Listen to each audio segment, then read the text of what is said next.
Iako nikada zvanično kanonizovan, za mnoge on već jeste svetac. Njegov grob u manastiru Rakovica često je mesto tišine, suza i molitve. Rođen kao Gojko Stojčević u skromnoj srpskoj porodici, odrastao je u tišini sela, ali sa dubokim duhovnim prizivom.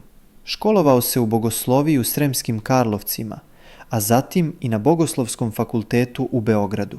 Tokom rata zamonašio se i uzeo ime Pavle, u čast apostola naroda. Postao je doktor teologije i jedan od najobrazovanijih arhijereja svog vremena. Kao patrijarh od 1990. do 2009. vodio je crkvu kroz ratove, iskušenja i stradanja. Obnavljao je crkveni život nakon decenija komunizma. Pod njegovim duhovnim rukovođenjem obnovljeno je više od 100 hramova. Hodao je peške, govorio tiho, a narod je znao. To nije običan čovek, to je čovek Božiji. Patrijarh Pavle, svetitelj u tišini, koji nas i danas podsjeća šta znači živeti skromno, a hodati ka svetosti.